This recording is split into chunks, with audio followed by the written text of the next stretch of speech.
Olá, queridos estudantes, voltamos. Estudantes do primeiro ano aí, iniciando, já estamos, né, na metade do ano letivo, e agora conheceram aí a filosofia, não sei como que vem sendo para vocês, mas eu adoro a filosofia porque é uma área que fala sobre nós, sobre a realidade das coisas, né, sobre o mundo. Então é muito bom fazer reflexões conscientes, né, ter autoconhecimento. Então, queridos, vamos dar continuidade, vamos para a nossa aula 13.2. Vamos revisar aí os temas que nós abordamos nessa aula, primeira aula da unidade 2, e dar sequência aí com a correção das atividades. Vamos lá, vamos fazer a revisão? Aula 13.2, falamos então, né, trabalhamos na aula anterior sobre a filosofia e a questão socioambiental e a relação entre sociedade e a natureza. Fizemos então discussões, reflexões sobre a produção, consumo e sustentabilidade. Né? Aí vocês ficaram pensando, mas professora, o que é isso? O que a filosofia tem a ver com isso? Nós sabemos que desde a Revolução Industrial, né, o período, desde o século XVIII, em que as sociedades foram ampliando, né, cada vez mais, aumentando então a produção industrial, é que tinha-se a ideia de utilizar da natureza, né? Devido a esse acelerado ritmo do processo de urbanização. Quanto mais aumentou as cidades, os povos, né, as sociedades foram aumentando, houve necessidade de produção industrial. A cidade, então, passou a ser lugar de produzir muito, consumir também, né? Mas a poluição provocada por essas fábricas instaladas, né, na cidade, foram, então, vendo que não era tão relevante. Né? E, nesse período, não fazia essas discussões. Por quê? O objetivo era só desenvolver a indústria, desenvolver a produção, aumentar o consumo. Então, a natureza foi sofrendo impactos. No atual período histórico, né, o desenvolvimento técnico-científico tem forte base na indústria e alta densidade populacional em áreas urbanas. Pouco mais da metade da população mundial vive hoje em cidades. Então, isso é um impacto muito grande para a natureza, estudante. Por quê? Porque vai aumentando aí a exploração das terras, né? Também aumenta a produção agrícola, né? Produção de alimentos, produção de carne, produção de objetos, e necessita de energia, então isso vai levando a utilizar mais a natureza. Devido, então, às conferências lá na Rio 92, em 1992, né, 175 países discutiram sobre a questão de criar situações, criar técnicas, né, para que possamos, então, não utilizar do ambiente da forma, né, como estava sendo utilizado. Criou-se, então, unidades de conservação, que são uma forma, então, de proteção integral de ambientes. Né? Ou seja, preserva essas unidades de conservação, estudantes, que vocês conhecem muito mais do que eu, muitos de vocês moram em reservas, né? Os nossos estudantes indígenas moram em reservas, tem reservas indígenas, reservas como o Lago do Cuniã, tem reservas florestais. E vocês sabem que o objetivo é preservar o quê? Os ecossistemas, com as mínimas alterações possíveis, né? Para que não seja permitidos usos, né, incorretos desses recursos da natureza. E as unidades de conservação também de uso sustentável, né? São unidades que permitem a presença de moradores locais. E os corredores ecológicos são áreas que unem, então, essas unidades de conservação ou fragmentos de floresta. Eu já estive em alguns locais, né, indo para Manaus pela estrada, né, que corta aí a floresta amazônica. A gente observa muito esses corredores ecológicos, né, e unidades de preservação de conservação. Então, é uma faixa de vegetação que faz a ligação entre grandes fragmentos de florestas ou unidades de conservação que são separadas por trabalho do ser humano, como agricultura, estrada e clareiras abertas para atividades madeireiras. Então, são locais que são permitidos a exploração, mas de forma controlada, né, fiscalizada pelo Estado. Então, queridos, agora vamos para a correção das atividades, certo? E aí nós vamos discutindo um pouco mais sobre esse assunto. Então, vamos lá.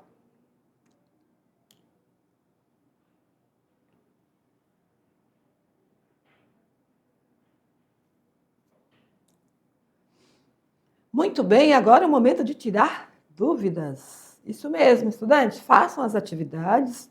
Eu sei que o professor Hélio trouxe aí atividades maravilhosas, com jogos, né? Ele trabalha muito com o jogo de imagens, trouxe muitas imagens legais que ele consegue produzir com a IA. A professora não é muito boa nas tecnologias digitais, eu, um pouquinho ainda bem conservador, ainda fico muito no manual, certo? Não é preguiça de aprender, não. Eu sei que não é tão difícil, sabe? Mas ainda estou ainda lá naquelas atividades que eu gosto muito que o estudante leia, escreva, certo? Coloque aí o cérebro para movimentar, para você aprender, para fixar ali aquele conteúdo. Então, vamos para a tela. Vamos lá, vamos à primeira atividade, questão 1. Muitas comunidades tradicionais consideram a terra como sendo suas moradas e que é a extensão da casa deles, né? E também um palco no qual se desenrola a vida, né? Se desenvolve a vida. A palavra morada refere-se à nossa casa, lugar de acolhimento, segurança e proteção. Muito bem, esse é um texto introdutório. Aí vem a pergunta. Nessa perspectiva, o pensador Ailton Krenak, né, um filósofo indígena, ele considera o planeta sendo como? Lembram? Lá na aula nós falamos sobre isso. Ele considera o planeta a nossa mãe, a Terra que nos dá a graça, né, de viver, de respirar, que é o oxigênio, né? Então, queridos, é um pensamento que está, né, para todos nós, é um pensamento de todos nós, que a nossa mãe Terra, ela que nos dá vida, é a nossa casa. Então, temos que cuidar, né, preservar, não destruí-la. Questão 2. Imagine que em sua localidade, aí onde você mora, lá em Calama, Nazaré, Lago do Cuniã, temos também ali São Carlos, comunidades aí tradicionais, né, ou que moram em locais tradicionais, de difícil acesso, no campo, as escolas do campo, nesses lugares maravilhosos que nós temos em Rondônia, né? Rondônia, quando você vai para o interior, parece que a gente está em outro estado, né?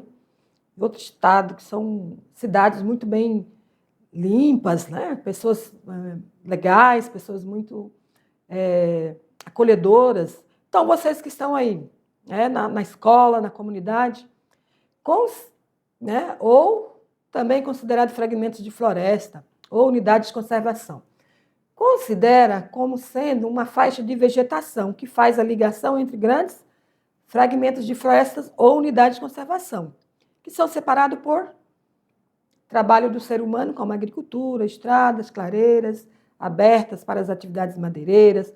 Como eu disse, vocês aí conhecem muito mais do que nós aqui na mediação. Vocês moram nesse espaço aí, essas comunidades, conhecem, sabem muito bem do que eu estou falando. Vocês conseguem defender suas ideias também sobre a questão do limite, né, até onde podem utilizar, se ultrapassa esses limites, mas por que ultrapassa? Precisam ter essas reflexões, você estudante,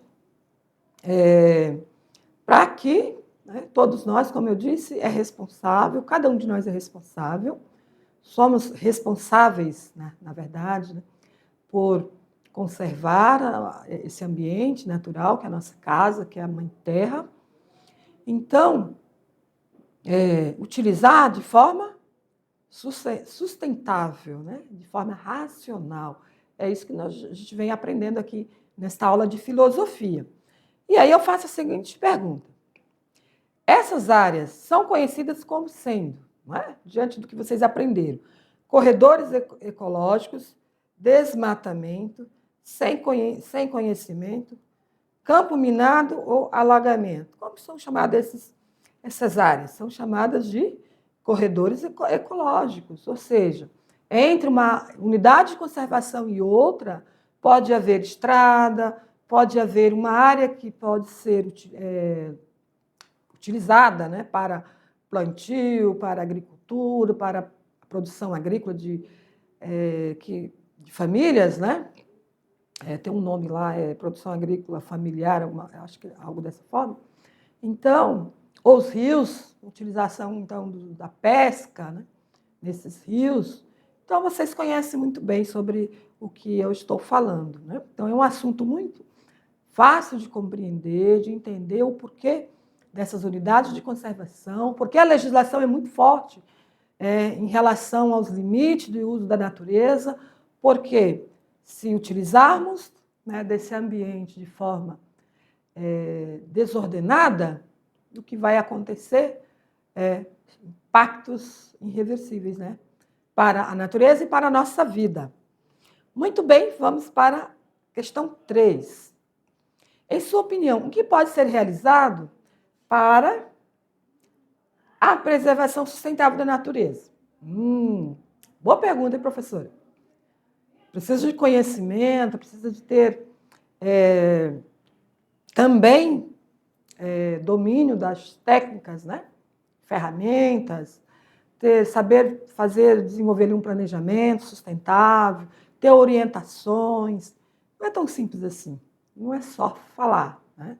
Também é colocar em prática. Mas eu trouxe um texto base para que vocês possam ter como base, né?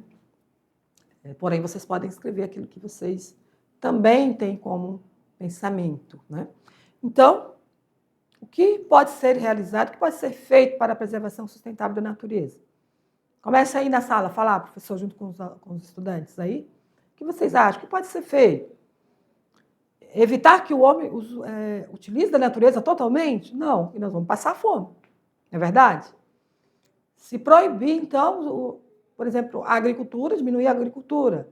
Se proibir de utilizar a pesca predatória no rio. Pode utilizar a pesca para o comércio de forma controlada, não é verdade? Os rios não estão dando conta, por isso que muitos estão produzindo, né? Criando peixes, né, em tanques, não é verdade? Porque não está dando conta, o rio não dá mais conta, porque devido à poluição, devido ao uso exagerado, né? Ou da pesca predatória, contaminação, daquelas dragas, né? Para o garimpo também, que muitos desses garimpos são ilegais, e aí polui o rio, deixa contaminação, certo? O que fazer, professora? Então, são muitas as estratégias, são muitas, mas a mais importante é aquela em que eu tenho consciência, que eu tenho que fazer parte.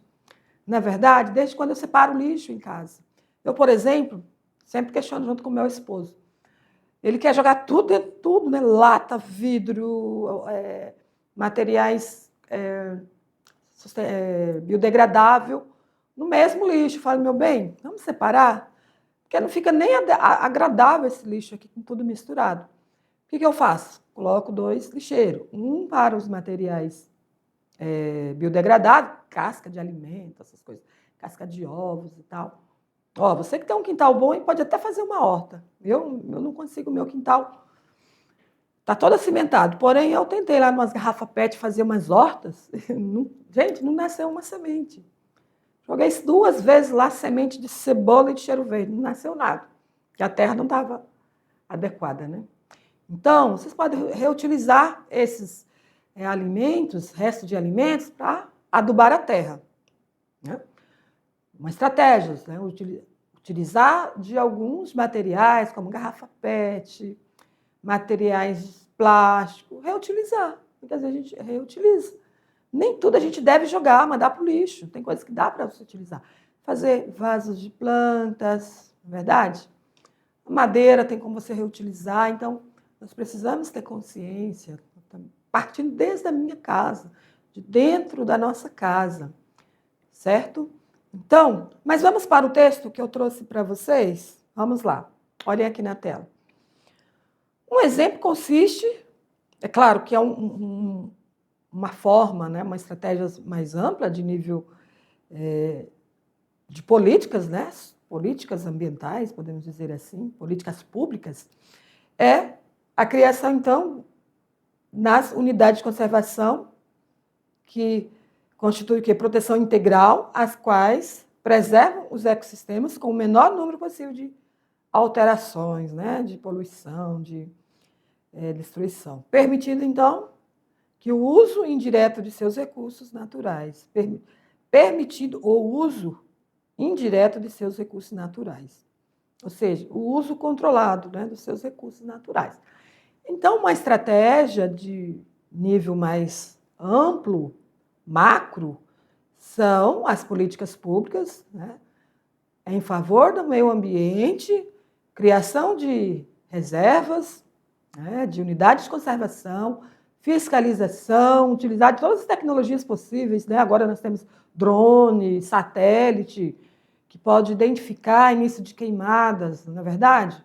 Fiscalização para evitar a exploração, de derrubar as árvores de forma exagerada, desnecessária, que tudo seja dentro de um controle, né? Dentro da ordem, dentro da racionalidade. Porque nós precisamos da natureza para a nossa sobrevivência, para nos alimentarmos, né? Precisamos da natureza para transporte, precisamos, né, transporte pelos rios, transportes aéreos. Já pensou uma floresta amazônica em fumaça? Como é que fica os transportes aéreos? Como que fica a saúde, a respiração? Tudo isso faz sentido, né, essas reflexões críticas no sentido de utilizar do meio ambiente, da natureza, de forma racional. Vamos ver o material que eu trouxe para vocês, material complementar, né? Temos aqui um texto do professor Hélio Carneiro, nosso professor de filosofia, trabalhou com vocês na primeira unidade, com o seguinte título: A importância das águas do Rio Madeira aos povos ribeirinhos nas imediações de Porto Velho. Nossa, é um material maravilhoso, porque nós sabemos da grandiosa importância do Rio Madeira para os povos que aqui, né, vivem, né, desde o perímetro urbano, desde nós aqui também, que fica aqui, né, mais no alto. O rio é muito importante, o rio traz vida, o rio é muito lindo, a gente vai próximo às margens, né, ver o pôr do sol, né, utilizamos aí também para o transporte, né, com os barcos, enfim. E as comunidades vivem ali, né, o tempo todo, então o rio é muito importante. Então, dá uma lida nesse texto, eu vou ler ele também, eu não li ainda, mas está aqui o endereço para que vocês possam pesquisar, certo? Então, queridos, concluímos aqui essa nossa primeira aula e fico aguardando vocês nas próximas aulas, tá bom? Até lá!